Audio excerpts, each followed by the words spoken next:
Yes, it's similar, but it's different.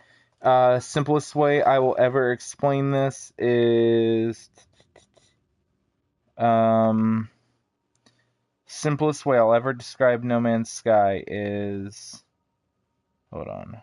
hold on.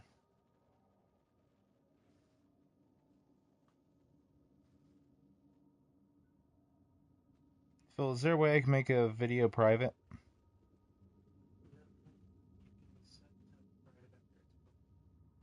Hmm.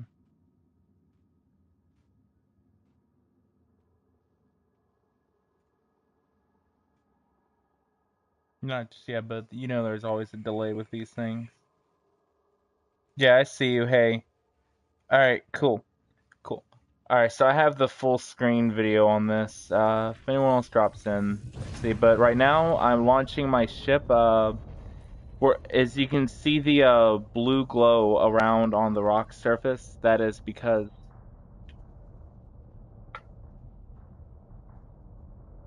yeah, cool. All right, so the blue around the planet right now is actually the night vision, which is just implemented into the game, where you can turn it on and off, as you'll see in just a second. Right in front of me, that purple ring right directly ahead of me is a nebula that I like to visit called the Fine Ring Nebula, which is pretty nice. Uh,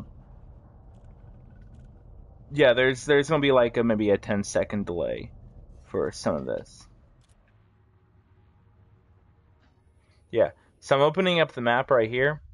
In just a second you'll see it, but this is the entire Milky Way galaxy right here, and all of this is available for exploration. All those bookmarks are, some of them are places I visit, some of them are dream places I wish to visit. Um, right over here is, all right, just a second, what you'll see is what's known as the bubble, which you'll see a bunch of multicolors in just a second that I just opened up. This is a bubble of human inhabited space, and almost in a majority of the star systems in this bubble, there are human civilization. There is human civilization. Outside of that, there's a few places.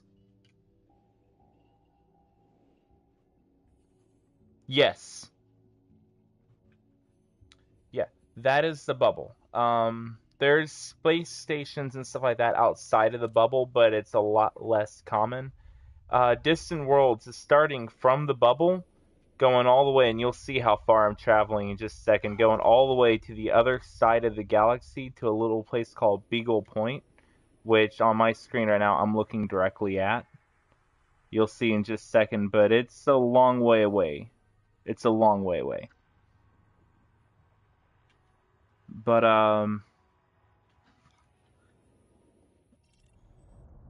yeah. Landing gear retracted. Landing gear deployed. Yeah, pretty much. So what I'm doing is I'm re-landing my ship because I'm going to show you something that comes with the season pass, which you're actually seeing it right now, is the fact that I landed on this planet. That is for season pass holders only. As well, you get access to these little vehicles, which are now coming in right now, which are known as SRVs. Um, and by the way, there are in-game purchases for this game, microtransactions. I'll warn you of that now. But, there's a big but. It's all 100% cosmetic. Nothing of the sort. You can actually see my ship's paint, well, not my ship's paint job right now, but my SRV, I have these neon lights. Yeah, I'm driving on a planet's surface. That is...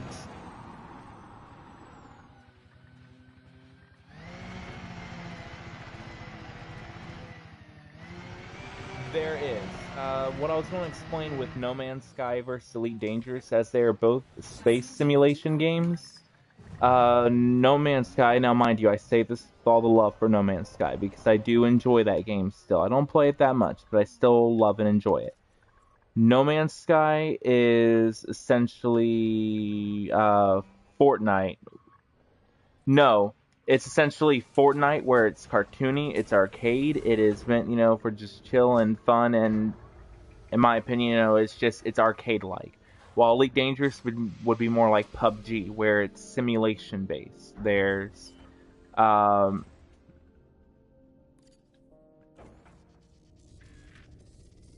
Landing gear retracted.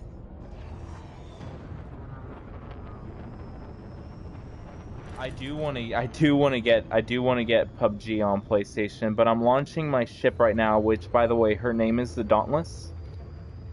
This is my prize ship.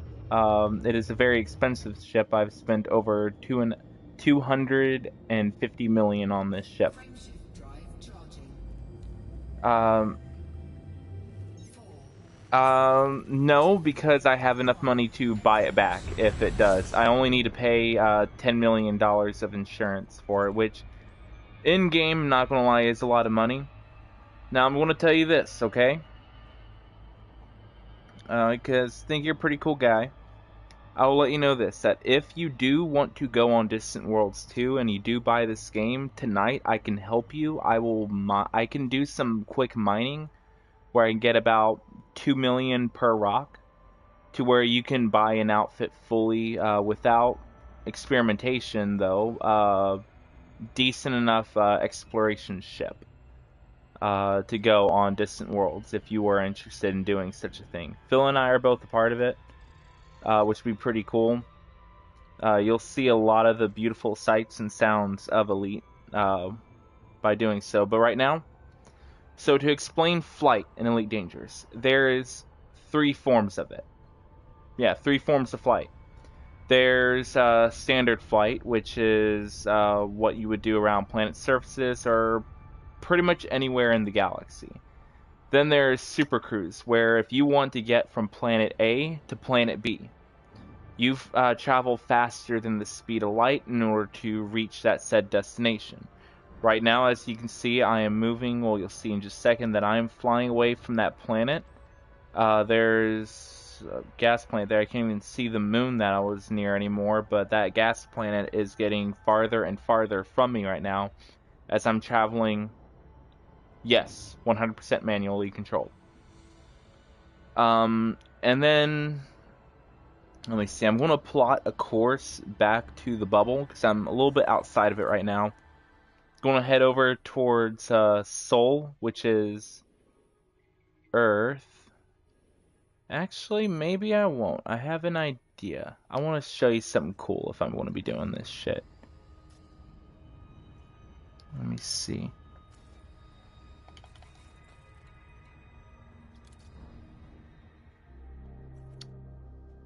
Oh yeah, it definitely is. I never even played Mass Effect, but I know that.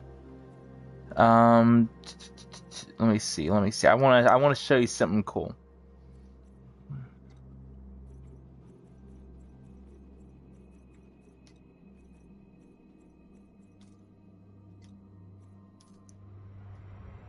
Where's the closest one I can find? That's not too far.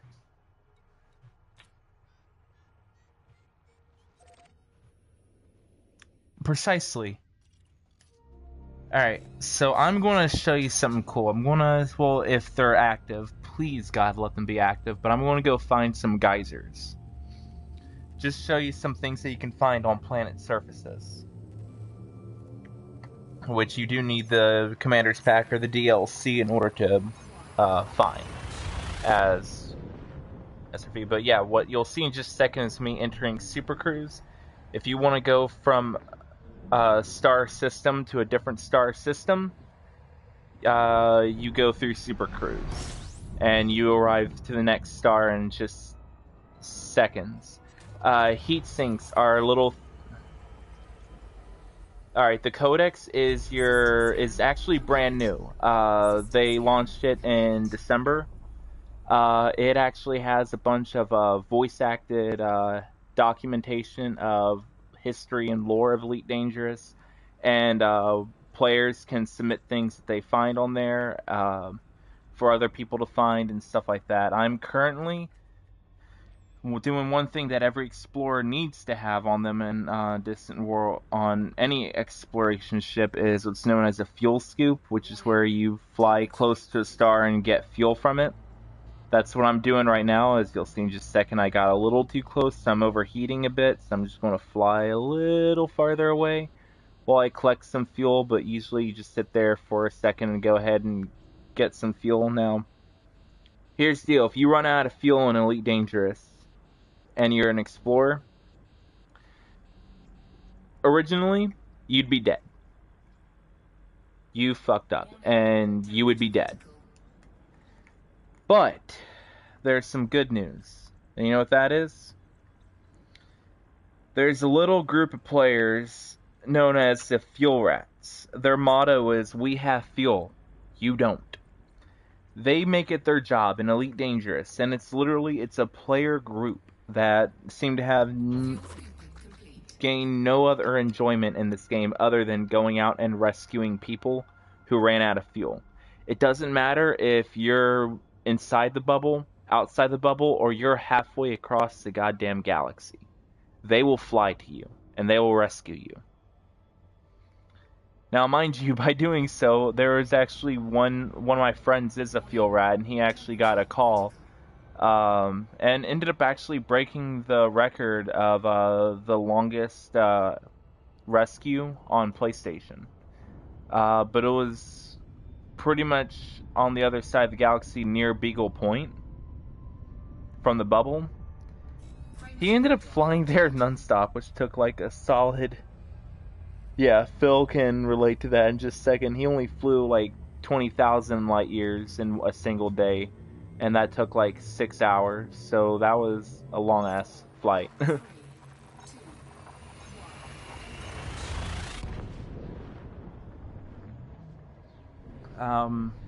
Most of what you'll be flying in this game is in Super Cruise if you're traveling from location to location.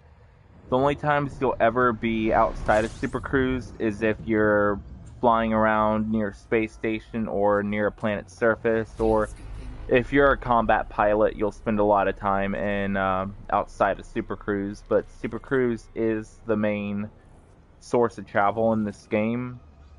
And I'm not gonna lie, there's times where it'll literally take you minutes to fly from one location to another, and even then you're going several thousand times the speed of light. It really just depends on how far the place is. Are you familiar with the satellites Voyager 1 and Voyager 2? Alright, well, they were launched in like, what, the 70s, 80s, some shit like that. They're actual satellites that the United States launched. They're actually in the game.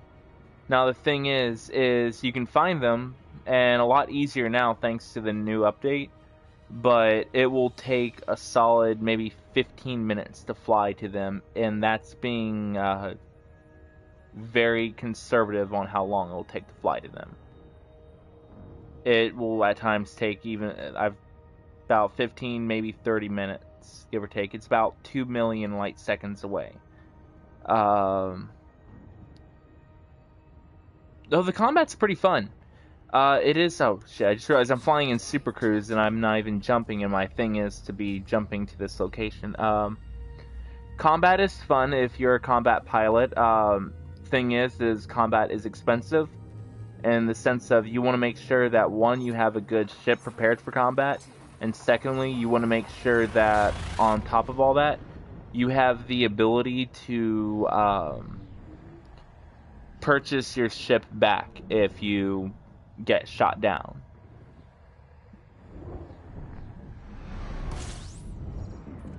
No, the ship I'm flying right now is the Anaconda. It is a multi-purpose ship.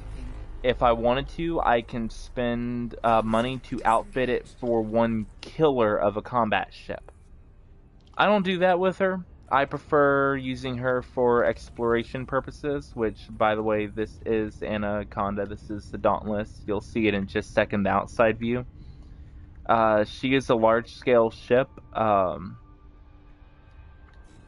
there's only a handful large ships in the game. This one is what some players would consider an in-game ship in the sense of it costs about over 100 million credits to purchase it, and that's without even upgrading it a bit. Like I said, I spent in total buying this ship and upgrading it about 250 million credits. And then I spent some time tinkering with the systems, with mechanical upgrades and stuff like that I had to grind for. So I spent a lot of time and money on this ship.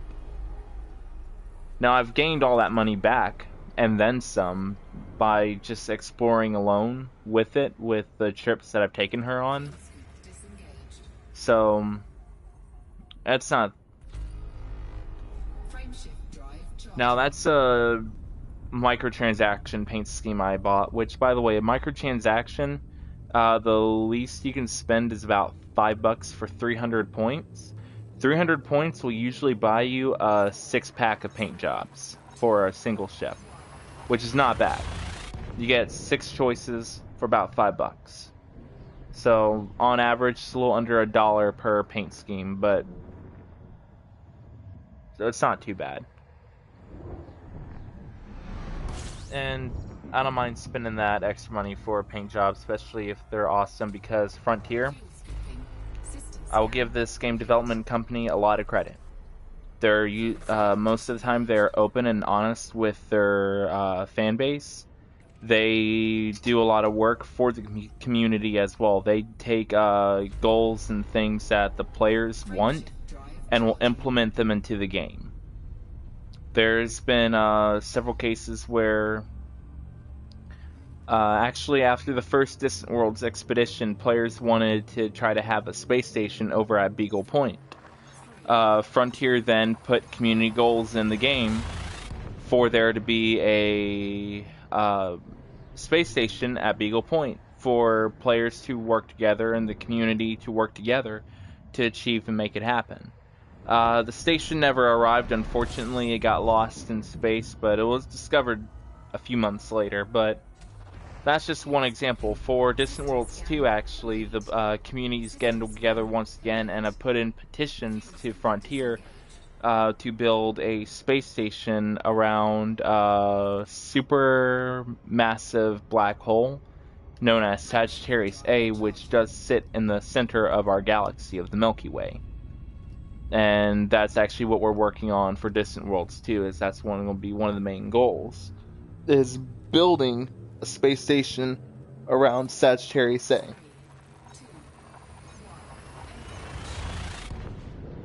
So that's definitely...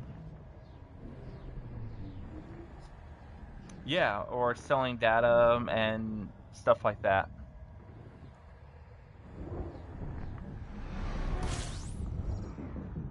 Exactly.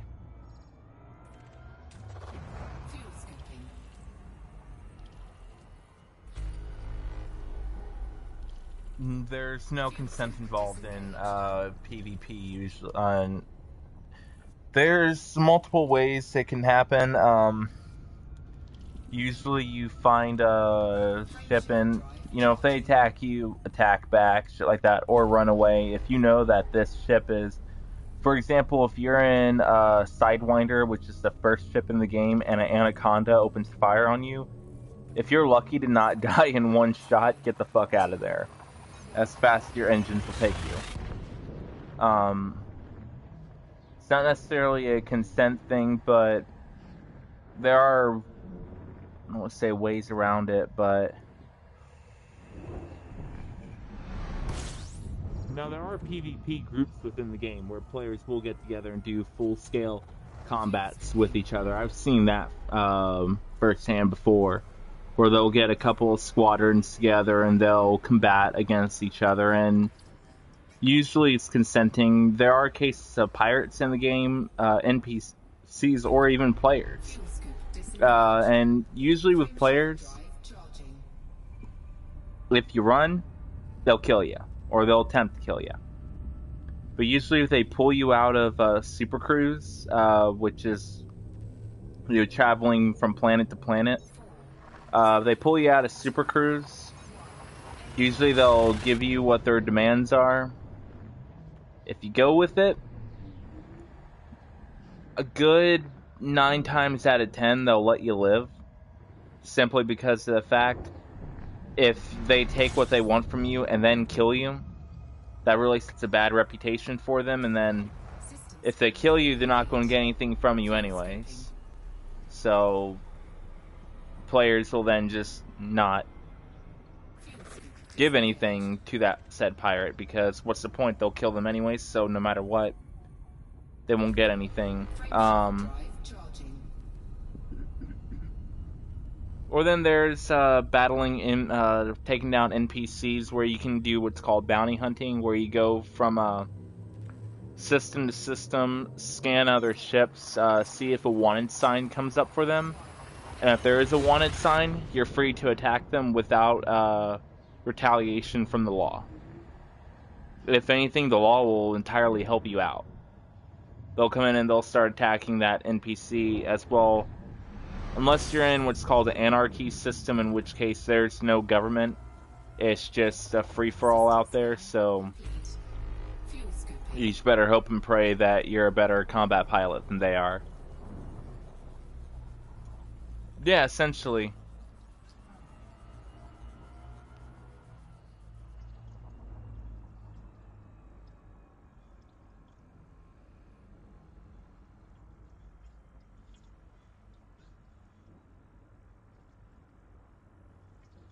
I mean, I'd be able to help you out up until tomorrow, because we are launching for Distant Worlds 2 tomorrow, Phil, Zach, and myself.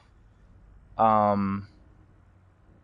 we're launching for that tomorrow. So after that point, I'll be several light years away. Now, like I said, if you do want to come along and explore, if exploring's your cup of tea and you want to just chill with Phil, Zach, and myself, you're free to join for Distant Worlds 2. I'll help you build up a ship right here, right now. I can get it done for you in under an hour, probably. It'd be...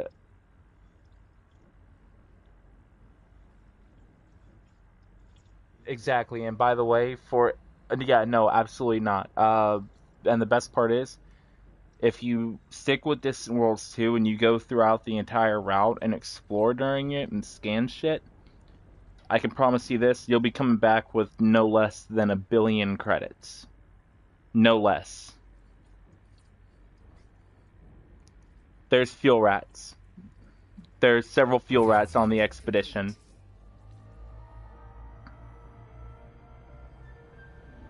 So you won't have to worry about that either. And it's why I needed to talk this over with Phil, but I'm either going to take hull repair limpets, or I may take some fuel repair limpets. That way then I can work as a makeshift fuel rat. I'm not an official fuel rat member, but I may be helping out along with that, or I'll be helping out repair people, one way or another. But yeah, I can get you...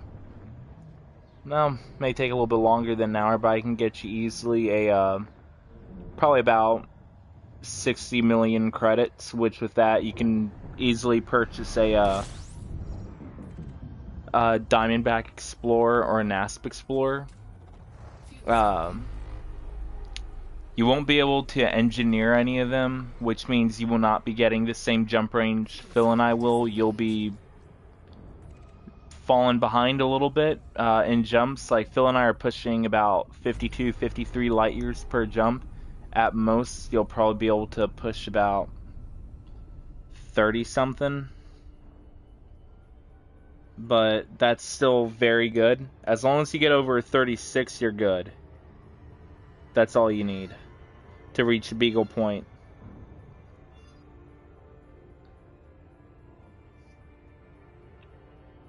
Dude, it's not that big of a deal. You ain't gotta worry about that shit. It ain't gonna matter one bit. Let me see right here, right now. I'm going to take a quick look at something on a shipbuilder app I have for Elite Dangerous.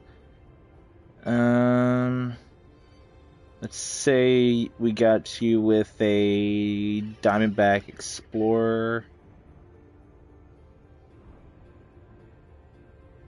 Which small ship? It kind of resembles like a Halo looking ship, I guess. That's what Phil said.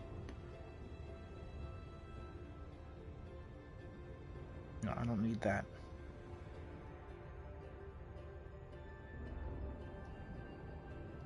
Okay, well, shit. I could just put that here.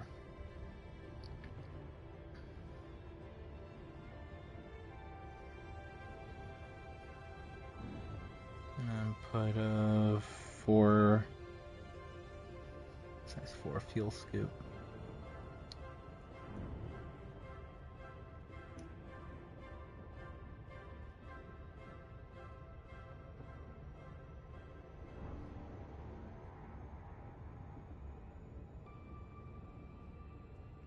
Give me a quick second. I'm just doing a quick ship build, see what I can come up with. Not allowed.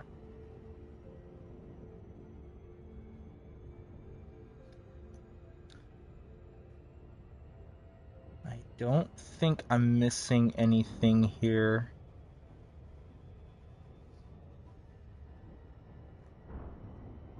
Can't believe I'm asking myself this.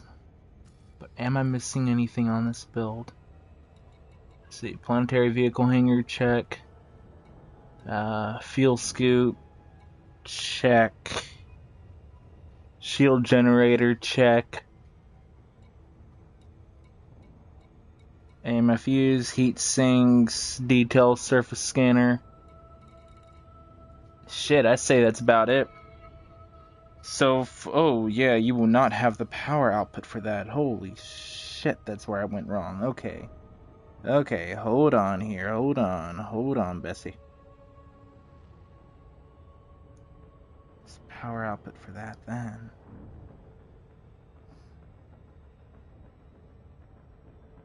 Oh, wait. What if you deactivate that power? Right there. Okay. Let's say we went crazy and we did this. Oh, no. Wrong thing. Boom. What? I hit the wrong thing again, you stupid bastard.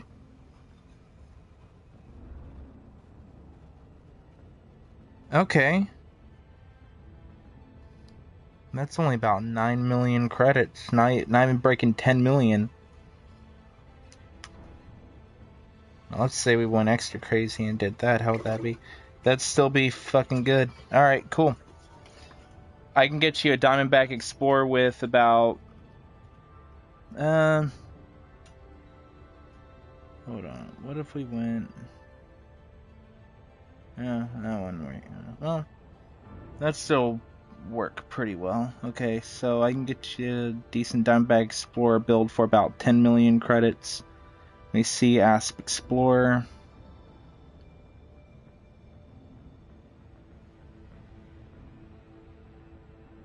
No, not the Asp Explorer.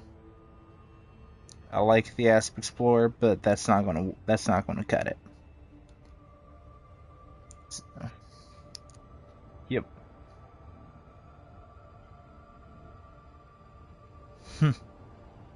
Well, shit.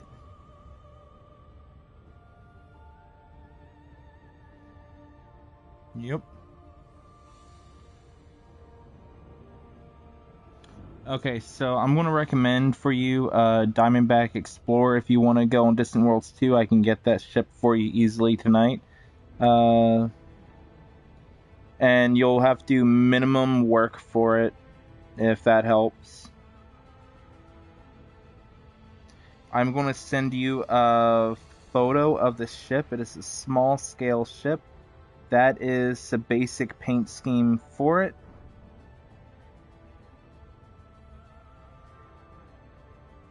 And you'll be pushing about 35, 37 light years per jump. I'm sending it to you over Facebook Messenger. Is that alright? Cool. Just send it to you. That, my friend, is a Diamondback Explorer. With that, you would have 2 automatic field maintenance units to where you'd be able to repair your ship internals. And one of them can repair itself. You would have a detail surface scanner to scan the planets. You would have a shield generator to offer you some minor protection.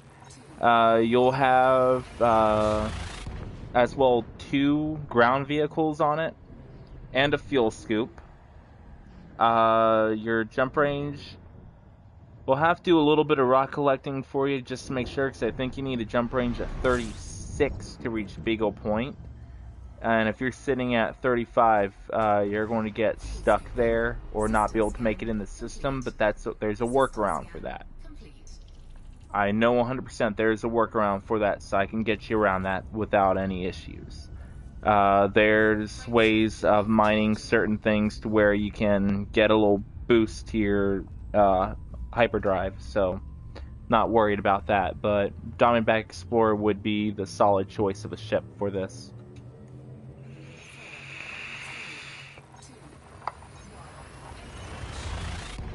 Like I said, it's a small ship. You'd be traveling with the bare minimum, but you'd be able to make any expedition, including Distant Worlds 2.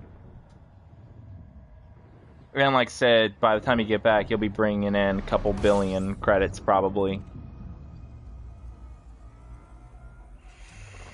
Fuel scooping.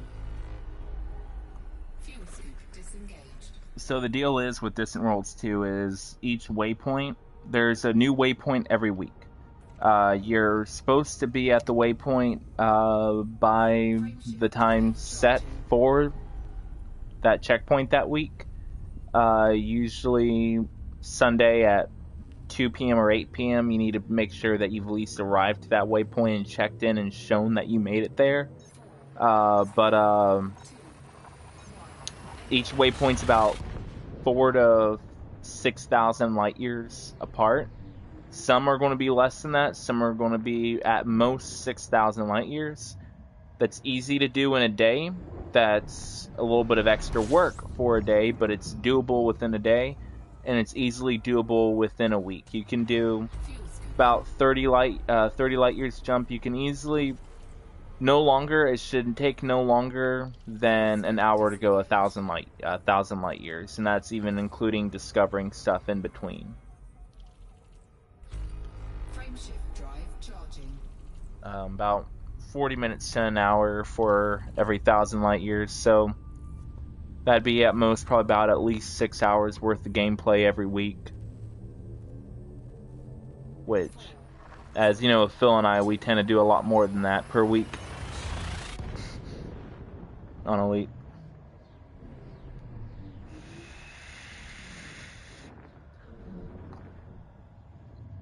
Now, if you fall behind a little bit, don't worry about it. It's easy to get caught back up with the rest of the wing. So actually, if you're still checking out the stream right now, you'll actually see here in just a second I made it to my target system.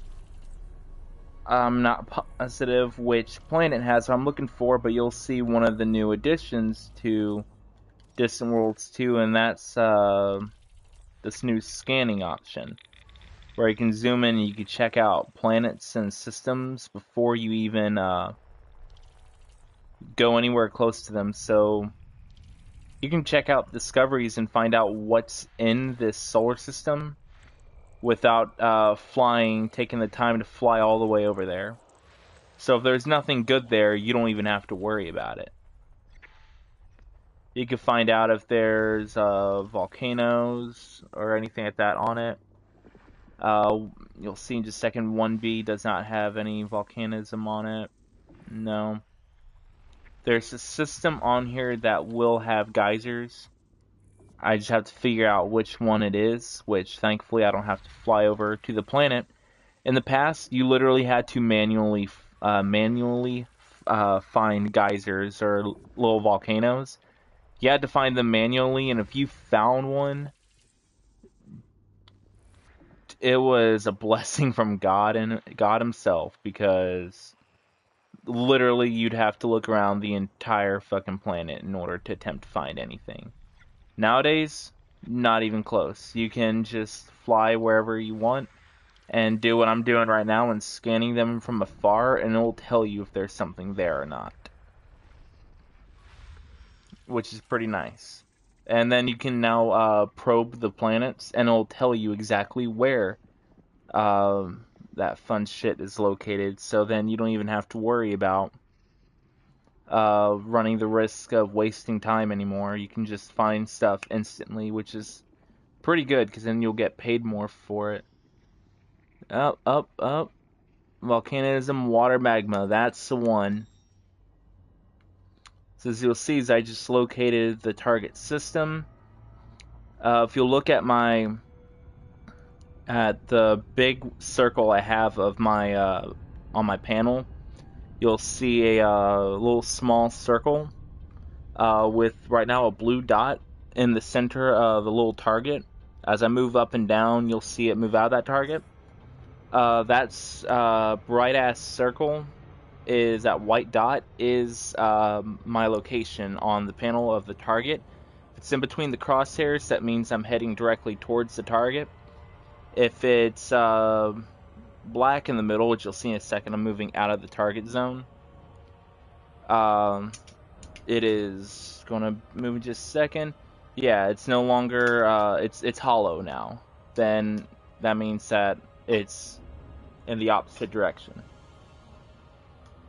Now, at the same time, there's a ton of YouTubers on there, such as on YouTube, such as Commander Exegius. And he has short little 5-minute videos usually on explaining how things work in this game. And he is a good one to look at for explaining stuff. Next, I'm gonna start getting ready for bed.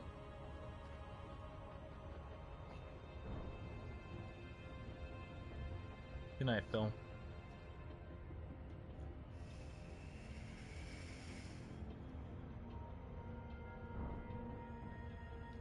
Good, he's gone. Now we can talk about him.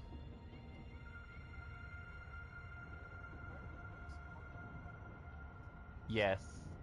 He is sitting right next to me. Shit, I didn't think this through. Yeah, but you're always talking about me. I know, isn't he the worst? Make my statements.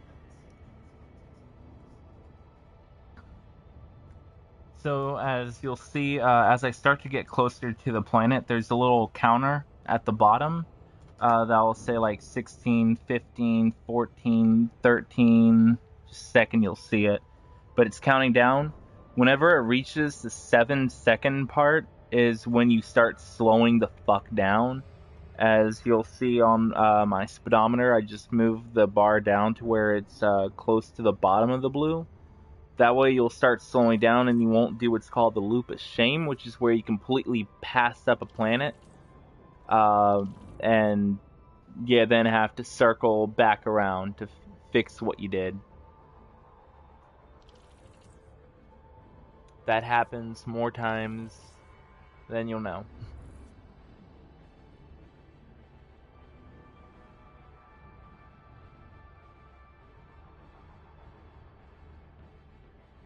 System scan complete. Nice. So it just scanned part of the system for me, which is good. In just a second, I'm going to get close enough and you'll actually see how I'm able to launch probes on the planet's surface to detect things. And it'll bookmark, it'll highlight the places for me that I can go check out of points of interest on the planet's surface. In the past, you just had to hope and pray that if it had something, you'll be lucky enough to find it. Is literally what it was in the past. Each had to hope and pray that you'll get lucky.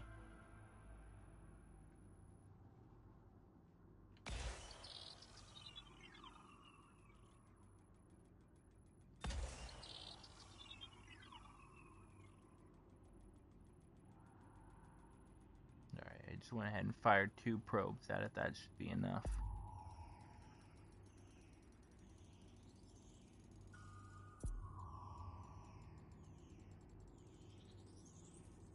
Yep. Surface scan complete. I'll get paid a little extra for that.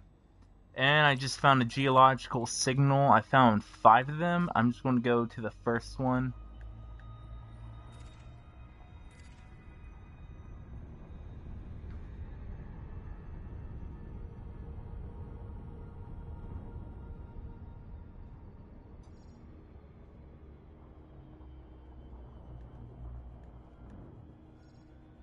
Want to be careful when entering planets because one, Should have checked the gravitational pull. I'm assuming it's low enough gravity, and by the looks of it, it's a low gravity planet.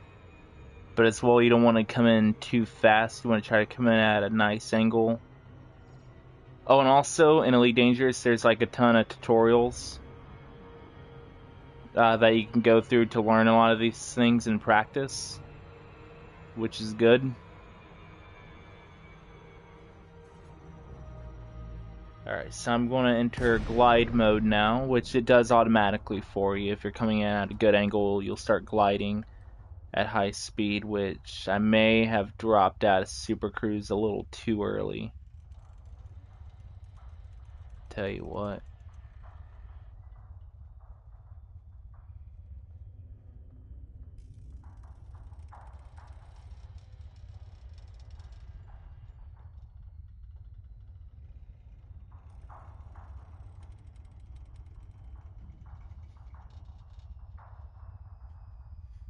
So how was your day?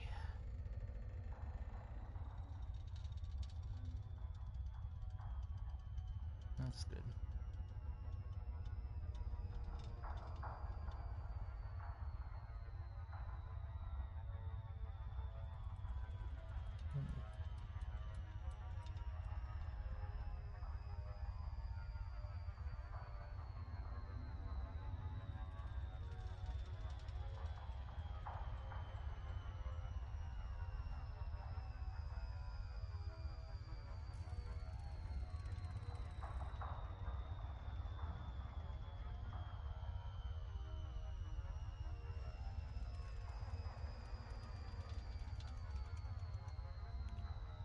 I exited a little too early, but I should still be able to make my mark. Not have to fly outside of Super Cruise for too long.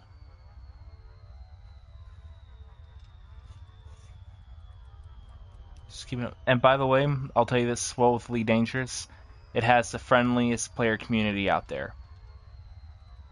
You can literally just go ahead and ask anyone for help. Most people within the game will be more than happy to immediately step up and help out new players.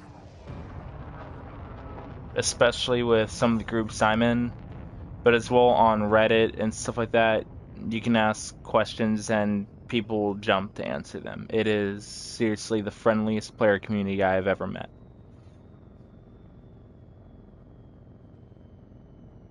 So I'm going to see if this is...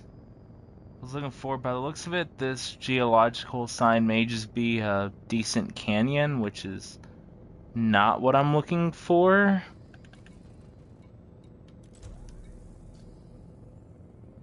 Which, by the looks of it, that's what it is. It's just a canyon formation.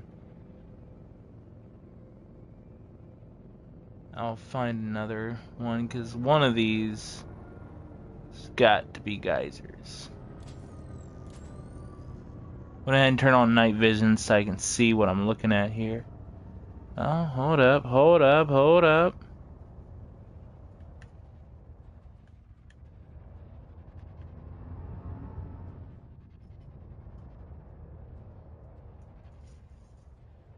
You know, that doesn't surprise me one bit.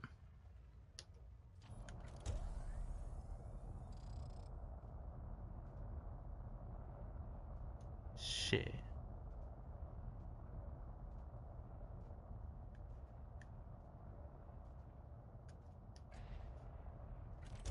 I'm gonna see about landing for a closer view. Landing gear deployed. 'Cause I don't know, this is a canyon, but there's some hints of geyser formations that are currently inactive.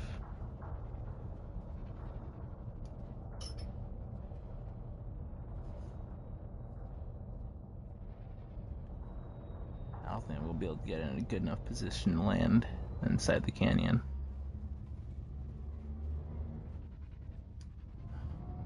This is gonna be fun, but I'm gonna have to land outside the canyon and drive in.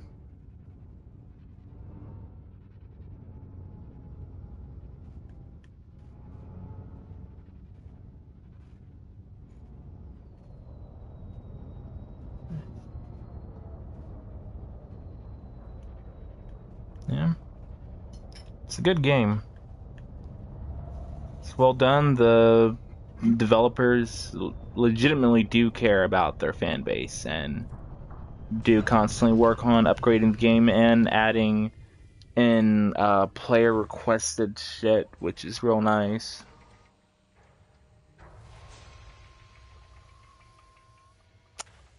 Launching my SRB now. I'm going to see if Low gravity warning. I'll make sure to turn on night vision for this fucking place. It's dark as hell.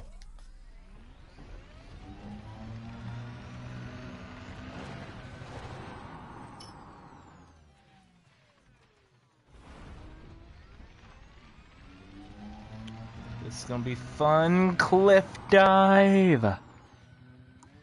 Hey, it's okay. We're gods.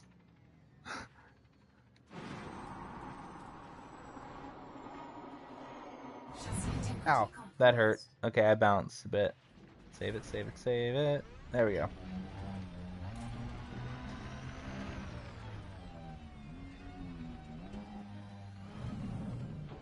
Let's see.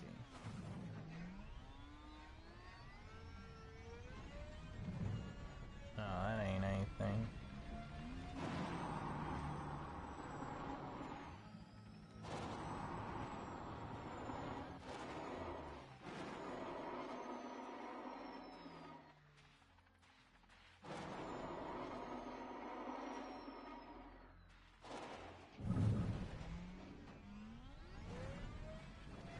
Let's see. No, this definitely ain't no. There anything close by? Oh, there's 4, but that's decent ways away. I mean, ain't too bad, but that's 400 kilometers. I don't feel like flying all that way. I'll have to super cruise out.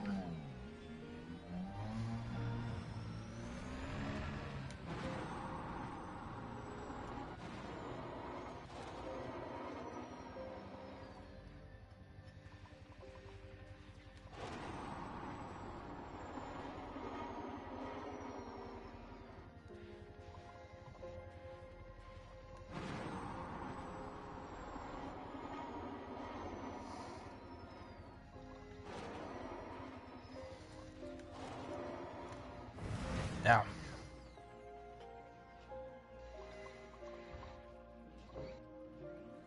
Nope, nope, nope, nope, nope. Oh, hey, that's cool. The planet's surface. The track marks on it are pink. It's got like a pink surface with all these layers of rock and dust on it. That's cool. Nope, nope, nope. I'm sliding backwards. Shit.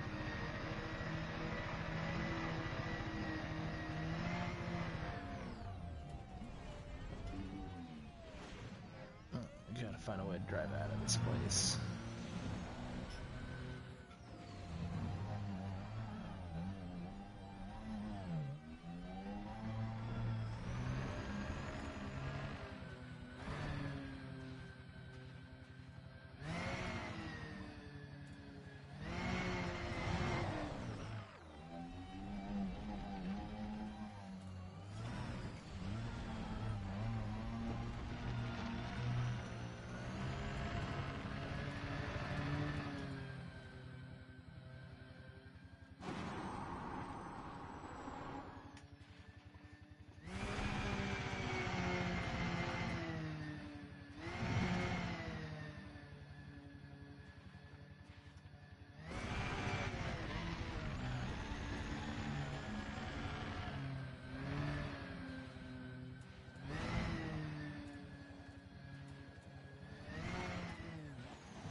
Now, I will say there is definitely a learning curve within the game. There's a learning curve to it, but it's definitely a lot of fun. It's easily become one of my all-time favorite games that I've played, and I've made a lot of good friends over it. Alright, let's see. Where is the ship? There she is. Okay, cool. Just drive on over to her, take off, head to the next point.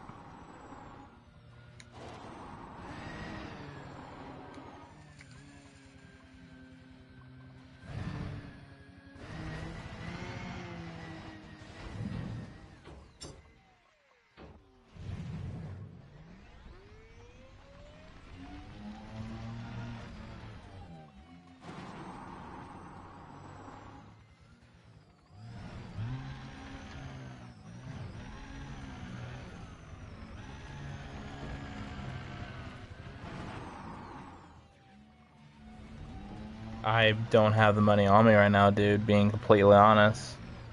I've got like 60 cents in my bank account.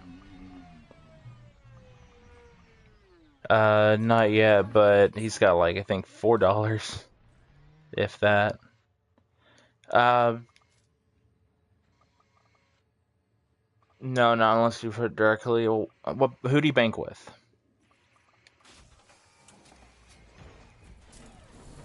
Okay. Do y'all have separate accounts? Or are you trying to send it to like, for example, say like one checking account to another checking account?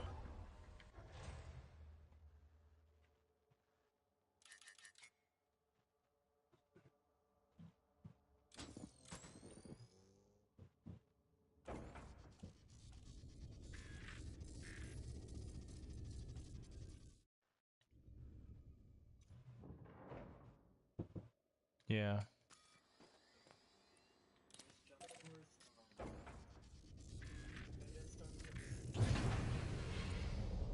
Landing gear retracted.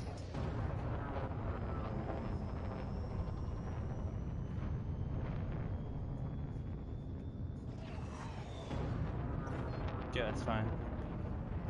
I'll actually stop streaming for now if you have the information you need. If not, I can show you some more later. That's fine.